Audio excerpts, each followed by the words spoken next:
Hello दोस्तों, welcome to सीरियट निकालो।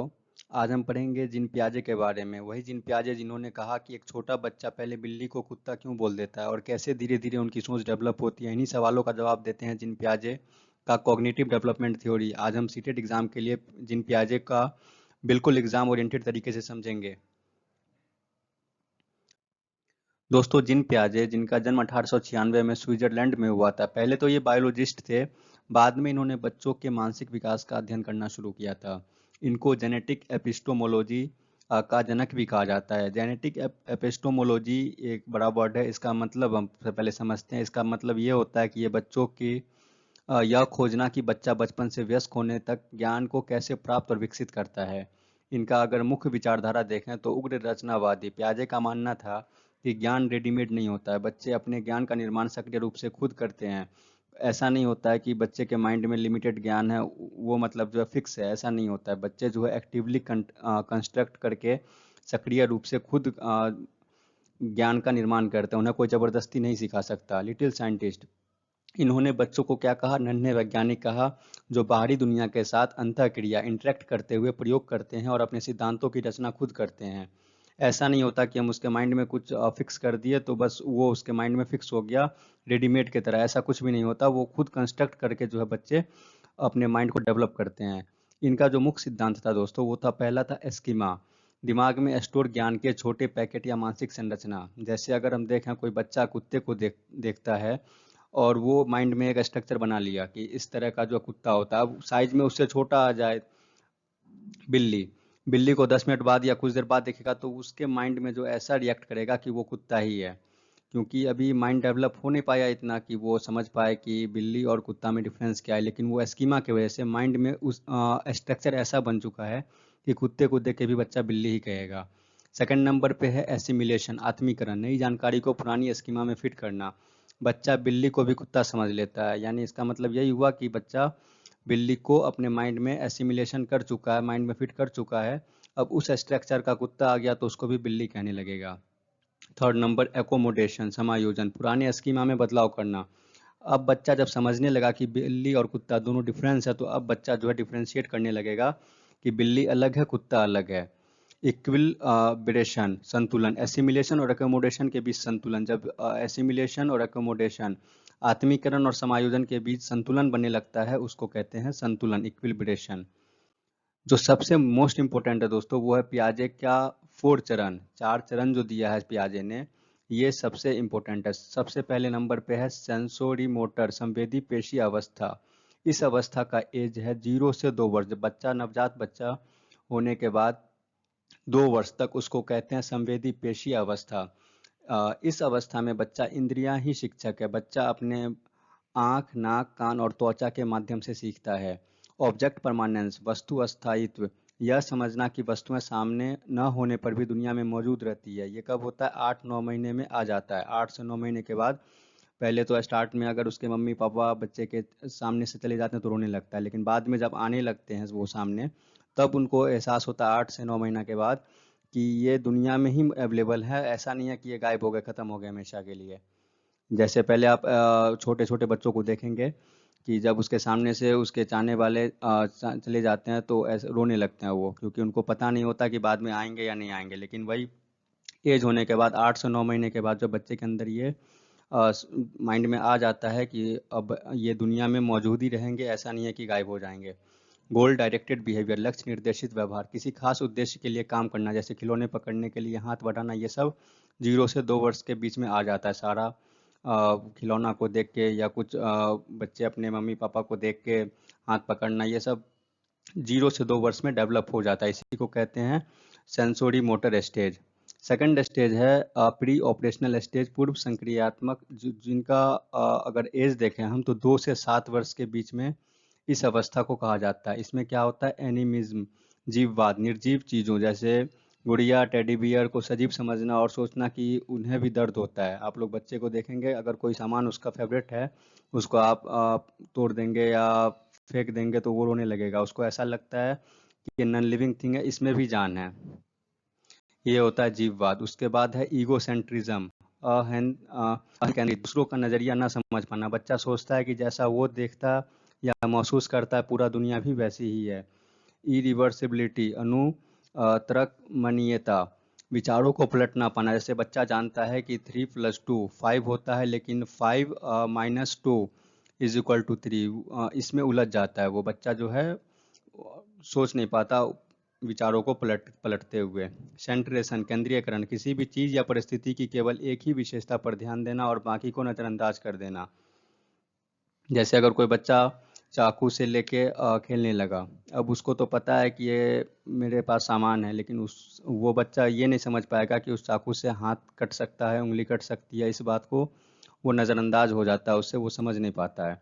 Language development, भाषा का विकास। इस अवस्था में भाषा का विकास बहुत ही तेजी से होता है। ये क्वेश्चन सबसे मोस्ट इंपॉर्टेंट है सीटेट के लिए, कि सबसे फास्ट जो है भाषा का विकास किस स्टेज में होता है। तो प्री ऑपरेशनल स्टेज, पूर्व संक्रियनात्मक अवस्था। इसका एज कब से कब तक है? 2 से 7 वर्ष। नेक्स्ट स्टेज देखेंगे कंक्रीट ऑपरेशनल स्टेज, मूर्त संक्रियात्मक अवस्था। इसका एज जो है दोस्तों 7 वर्ष से 11 वर्ष तक है। इसमें लॉजिक स्टार्ट हो जाता है, तर्क की शुरुआत। मूर्त, जो चीजें सामने प्रत्यक्ष रूप से मौजूद हो उनके लिए बच्चों का तर्क करना शुरू कर देता है। रिवर्सिबिलिटी, पलटावी गुण, विचारों को उलटना पलटना सीख जाता है। आप किसी भी चीज़ के बारे में कहोगे तो वो बच्चा उसको हर तरह से सोचने लगेगा। उसके अंदर ये रिवर्सिबिलिटी जो है क्वालिटी आने लगती है। कंजर्वेशन, संरक्षण, यह समझ जाता है कि आकृति या बर्तन बदलने पर भी वस्तु की मात्रा समान रहती है। ये भी सबसे मोस्ट इम्पोर्टेंट क्वेश्चन है। क्लासिफिकेशन एंड सीरिएशन, वर्गीकरण और क्रमबद्धता। चीज़ों को उनके आकार, रंग या वजन के आधार पर क्रम में लगाना बांटना सीख जाता है। आप उसे लाल कलर का या येलो कलर का या ब्लू कलर का आप 3-4 प्रोडक्ट उसको दोगे और कहोगे अलग करने, तो वो अलग कर देगा, क्योंकि कंक्रीट ऑपरेशनल स्टेज में ये क्वालिटी बच्चों के अंदर आ जाती है, क्लासिफिकेशन एंड सीरीज का। नेक्स्ट स्टेज जो सबसे लास्ट स्टेज है वो है फॉर्मल ऑपरेशनल स्टेज, औपचारिक संक्रियात्मक अवस्था है। 11 वर्ष से ऊपर बच्चों के अंदर ये आ जाती है। क्या आ जाती है? अब्स्ट्रैक्ट थिंकिंग आ जाती है, अमूर्त सोच। जो चीज़ें सामने मौजूद नहीं है उनके बारे में भी तार्किक रूप से सोचना शुरू कर देना। हाइपोथेटिको डिडक्टिव रीजनिंग, किसी समस्या के लिए परिकल्पना बनाना और फिर नियम से उदाहरण की ओर सोचना। ये सबसे इम्पोर्टेंट है। नियम से उदाहरण की तरफ बच्चा किस स्टेज में जाता है? फॉर्मल ऑपरेशनल स्टेज में। सिस्टमैटिक प्रॉब्लम सॉल्विंग, व्यवस्थित समस्या समाधान, समस्याओं को का वैज्ञानिक और व्यवस्थित तरीके से हल निकालना। आप कोई प्रॉब्लम दे दोगे, बच्चा आप सोचने लगेगा कैसे, किस तरह हम इसको सॉल्व करने लगे फॉर्मल ऑपरेशनल स्टेज में। अब देखते हैं ऑब्जेक्ट परमानेंस। ये सीटेट में जो क्वेश्चन आता है वो हमने समरी के तरह बना दिया। ऑब्जेक्ट परमानेंस कब आ जाता है? सेंसरी मोटर में। ईगो सेंट्रिज्म कब आता है? प्री ऑपरेशनल में। Conservative, concrete operational. Abstract thinking, formal operational. Symbolic play, pre operational. Logical thinking, concrete operational. Hypothetical thinking, formal operational. यहाँ पे क्विक रिवीजन है। 0 से 2 साल में क्या होता है बच्चा? ऑब्जेक्ट परमानेंस के गुण आ जाते हैं। 2 से 7 वर्ष में क्या होता है? ईगो सेंट्रिज्म आ जाता है। 7 से 11 वर्ष में कंजर्वेशन, संरक्षण आ जाता है। 11 वर्ष में क्या होता है? एब्स्ट्रैक्ट थिंकिंग की क्वालिटी आ जाती है। अब दोस्तों देखें चाइल्ड सेंटर्ड एजुकेशन। प्याजे ने कहा कि शिक्षक केवल एक मार्गदर्शक हैं, बच्चा खुद एक्टिव रहकर सीखता है। ऐसा नहीं है कि शिक्षक अगर चाह ले तो बच्चे के माइंड में फिट कर दे, ऐसा नहीं है। शिक्षक सिर्फ मार्गदर्शक हैं, फैसिलेटर हैं, जो बच्चे को समझा सकते हैं, बच्चे को बता सकते हैं। बच्चा खुद एक्टिव रहकर सीखता है। सेकंड नंबर है डिस्कवरी लर्निंग, खोज अधिगम। बच्चों को खुद प्रयोग करने और करके सीखने का मौका देना चाहिए। ये कहा है जिन प्याजे ने। रेडीनेस टू लर्न, सीखने की तत्परता। बच्चे को उसकी उम्र और मानसिक अवस्था के अनुसार ही पाठ्यक्रम पढ़ाना चाहिए। अगर बच्चा क्लास 3 में है और आप उसे क्लास 8, 9, 10 या कुछ दे दोगे किसी भी सब्जेक्ट में, तो वो बच्चा को समझ ही नहीं आएगा, उस दिन से वो बच्चा पढ़ना ही छोड़ देगा। इसलिए जिन प्याजे कहते हैं कि बच्चों को उनकी उम्र और मानसिक अवस्था के अनुसार ही पाठ्यक्रम पढ़ाना चाहिए। क्वालिटेटिव चेंज, गुणात्मक परिवर्तन। इनका मानना था कि बच्चों की सोच बड़ों की मात्रा में कम नहीं होती, बल्कि उनके सोचने का प्रकार और गुणात्मक तरीका अलग होता है। ये सीटेट का सबसे फेवरेट क्वेश्चन अगर कहा जाए तो यही गुणात्मक परिवर्तन है कि बच्चा के पास जो है, ऐसा नहीं है कि बड़ों से क्वालिटी में चेंज होता है, कम होता है, ऐसा नहीं होता है। उनके सोचने का, बच्चों के अंदर सोचने का जो प्रकार है, गुणात्मक क्वालिटी है वो अलग होता है। ऐसा नहीं है कि माइंड ही कम होता है।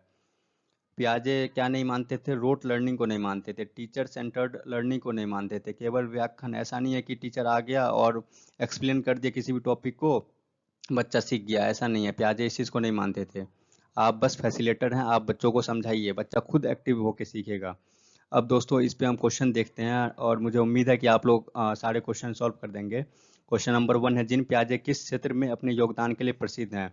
समाजशास्त्र, चाइल्ड साइकोलॉजी, बायोलॉजी, राजनीति विज्ञान। स्टार्ट में तो उन्होंने किया था दोस्तों बायोलॉजी में, लेकिन बाद में जब वो फेमस हुए हैं या उनका जो माइंड बच्चों के बारे में था, वो सिर्फ और सिर्फ यही था चाइल्ड साइकोलॉजी के बारे में, बाल मनोविज्ञान के बारे में। आज हम पढ़ते हैं जिन पियाजे के बारे में, वो फेमस किस चीज़ के लिए हैं? बाल मनोविज्ञान के लिए हैं। क्वेश्चन नंबर 2, पियाजे के संज्ञानात्मक विकास सिद्धांत में कुल कितने चरण हैं? 3 चरण है, 4 चरण है, 5 चरण है या 2 चरण है? 4 चरण है। अभी हम लोगों ने देखा था 4 चरण है। क्वेश्चन नंबर 3, पियाजे का पहला विकास चरण कौन सा है? Which of the first stage of development according to पियाजे? सबसे पहला क्या है? कंक्रीट ऑपरेशनल है, फॉर्मल ऑपरेशनल है, सेंसिरोमीटर है और प्री ऑपरेशनल है। सबसे पहले संवेदी, बच्चा अपने त्वचा से, उंगली से सीखता है, इसी को कहते हैं सेंसिरोमीटर। ये क्वेश्चन नंबर 2 का जो था, पियाजे का संज्ञानात्मक विकास कितने चरण में है? वो 4 चरण यहाँ पे है, कंक्रीट, ठोस, संकीर्णात्मक, औपचारिक, फॉर्मल, सेंसिरोमीटर और प्री ऑपरेशनल, ये चारों चरण यहाँ पे है। नेक्स्ट क्वेश्चन, क्वेश्चन नंबर 4, संवेदी ज्ञात्मक चरण किस आयु में होता है? At what age does the sensorimotor stage? सबसे पहला चरण कब होता है?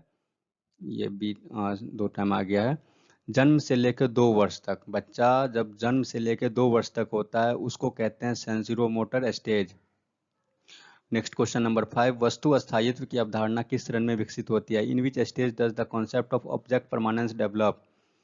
दोस्तों इसका आंसर है ऑप्शन नंबर बी, सेंसिरोमोटर, संवेदी ज्ञात्मक। इस अवस्था में बच्चा ऑब्जेक्ट परमानेंस डेवलप कर लेता है। बच्चा 8 से 9 महीने के बाद जो वो समझने लगता है कि ऐसा नहीं है कि दुनिया से गायब हो जाएगा कोई भी चीज़ जो हमारे सामने अभी नहीं है। हम लोगों ने एक्सप्लेनेशन देखा था। क्वेश्चन नंबर 6, पियाजे के अनुसार स्कीमा क्या है? सीखने का लक्ष्य है, मानसिक ढांचा है, अध्यापन पद्धति है या सुदृढ़ीकरण तकनीक है? दोस्तों इसका आंसर है ऑप्शन नंबर बी, मानसिक ढांचा। हम लोगों ने देखा था स्कीमा का क्या मतलब है, मानसिक ढांचा। नेक्स्ट क्वेश्चन, पियाजे के अनुसार समायोजन का अर्थ है नए अनुभवों को पुराने ढांचे में डालना, पुराने ढांचे को बदलकर नए अनुभवों के अनुसार ढालना, अनुभवों को भूल जाना या केवल अवलोकन? दोस्तों इसका आंसर है पुराने ढांचों को बदलकर नए अनुभवों को डालना है। क्या मतलब है एकोमोडेशन का, समायोजन का? पुराने ढांचों को बदलकर नए अनुभवों के अनुसार ढालना। क्वेश्चन नंबर 8, आत्म केंद्रिकता किस चरण में की विशेषता है? Egocentrism is a characteristics of which stage? ठोस संकीर्णात्मक, concrete operational, formal operational, pre operational या सेंसिरोमीटर? दोस्तों इसका आंसर है pre operational, option number C. Next question, संरक्षण की क्षमता किस चरण में विकसित होती है? In which stage does the ability to conservation develop? Pre operational, concrete operational, formal operational या सेंसिरोमोटर? दोस्तों इसका आंसर है ऑप्शन नंबर बी, ठोस संक्रियात्मक। ठोस संक्रियात्मक अवस्था में संरक्षण की क्षमता विकसित होती है। नेक्स्ट क्वेश्चन, तार्किक विचार किस चरण में विकसित होता है? In which stage does logical thinking develop? औपचारिक संक्रियात्मक या पूर्व संक्रियात्मक, ठोस संक्रियात्मक या संवेदीज्ञात्मक? दोस्तों इसका आंसर है ठोस संक्रियात्मक। कंक्रीट ऑपरेशनल में जो है तार्किक विचार करने की थिंकिंग डेवलप हो जाती है। नेक्स्ट क्वेश्चन नंबर 11, पूर्व संक्रियात्मक चरण की मुख्य विशेषता क्या है? What is the main characteristics of the pre operational stage? दोस्तों संरक्षण की क्षमता है या प्रतीकात्मक सोच है, तार्किक सोच है या अमूर्त चिंतन है? दोस्तों इसका आंसर है ऑप्शन नंबर बी, प्रतीकात्मक सोच, सिंबॉलिक थिंकिंग। मेन कैरेक्टरिस्टिक्स क्या है प्री ऑपरेशनल स्टेज की? Symbolic thinking. क्वेश्चन नंबर 12, ठोस संक्रियात्मक चरण में बच्चे किस प्रकार की सोच विकसित करते हैं? What type of thinking do children develop in the concrete operational stage? अमूर्त सोच डेवलप करते हैं या परिकल्पनात्मक सोच डेवलप करते हैं, तार्किक और वास्तविक सोच डेवलप करते हैं या काल्पनिक सोच डेवलप करते हैं? दोस्तों इसका आंसर ऑप्शन नंबर सी, तार्किक और वास्तविक सोच, लॉजिकल एंड रियलिस्टिक थिंकिंग जो है डेवलप करते हैं किस स्टेज में? कंक्रीट ऑपरेशनल स्टेज में। आई होप दोस्तों आप लोगों को ये टॉपिक समझ आया होगा। आप लोग कमेंट बॉक्स में बताना कि 12 क्वेश्चन में से कितने आप लोगों का क्वेश्चन सही रहा। Thank you so much.